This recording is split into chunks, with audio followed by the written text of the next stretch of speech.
Hello dear student, today you are going to learn important topic of class 10, that is respiration. Respiration is very essential life process, and respiration is the breaking down of glucose by oxidation with release of energy in the form of ATP. This process takes place in cytoplasm. Respiration is are of two types. Number first is aerobic respiration and number two is anaerobic respiration. First, aerobic respiration.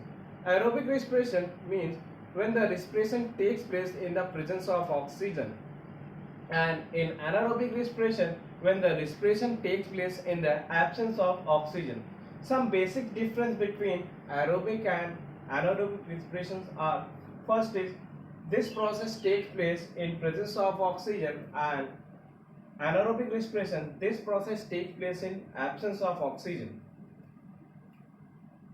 Aerobic respiration complete breakdown of glucose, while anaerobic respiration it's a partially breakdown of glucose molecule.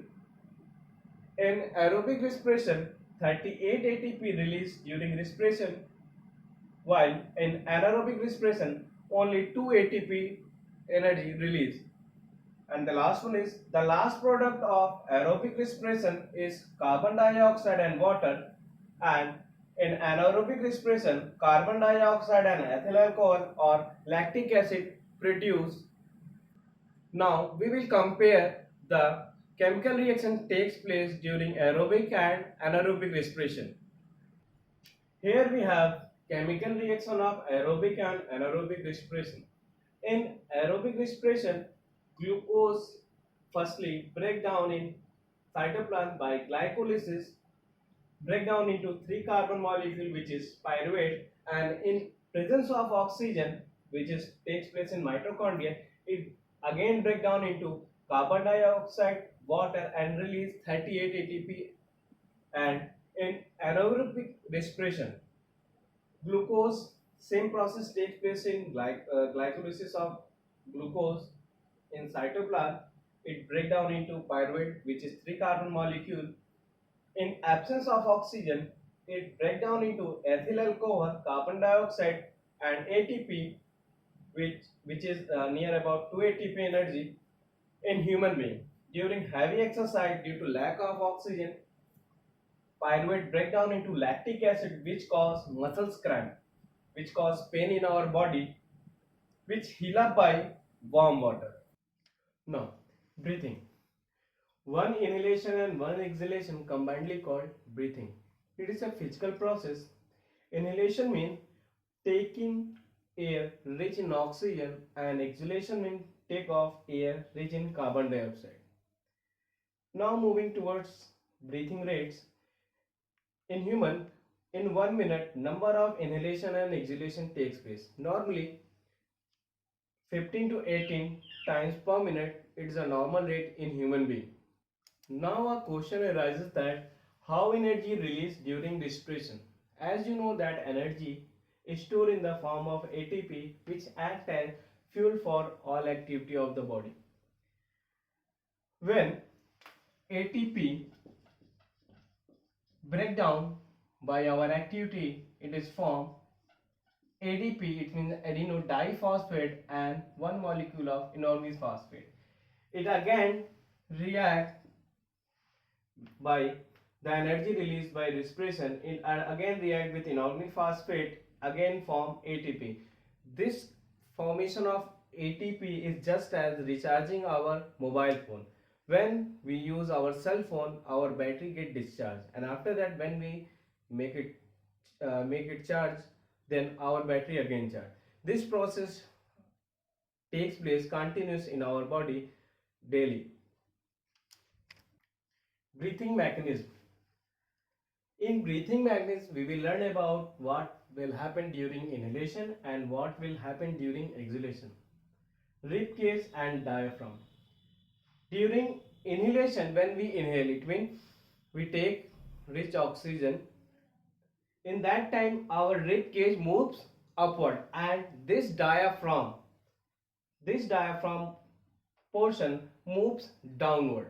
And during exhalation, when we exhale out, in that time rib cage moves downward and diaphragm moves slightly upward. This process continuously takes place in our body. Respiration in human. As you can see in diagram, in human, particular respiratory system is there. It is consist of nose, which divide our face into two parts. Next, we have two nostrils, which having fine hair which hold dust particle. Next is nasal passage. Nasal passage containing mucus gland, which provide a sticky substance to our nose. Next is pharynx, which is a common passage. After that, windpipe, and after the windpipe, epiglottis. It is a flip-like structure present. When we take any kind of food material, this epiglottis cover the windpipe for sending that gas material. After that, ring-like structure is there, which is named as trachea. Trachea is made up of cartilaginous tissue which do not collapse even there is no gases present. As you know that our lungs having two parts. First is right and second one is left. Right chamber is larger than left chamber because it containing right chamber containing three lobes and left chamber containing two lobes.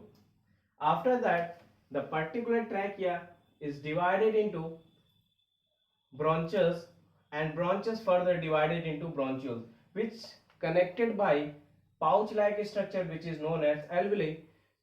With the help of alveoli, gaseous exchange takes place. One question is that when we inhale and exhale, our lungs is a pouch like structure just like a bladder. When we inhale or exhale, it means it it swell up and contract. Our lungs never collapse. Do you know what the reason behind? Yes, we have the answer. It is covered with pleural membrane. Pleural membrane help to protect our lungs during inhalation and exhalation. Here we have that diaphragm. When we inhale and exhale, the particular lungs alveoli take and exchange the gas material. After that, if we learn about how much amount of gas we intake at a time, it depends upon the body of any organism. Okay, this is all about today. In next class, we will learn respiration in plant. Thank you.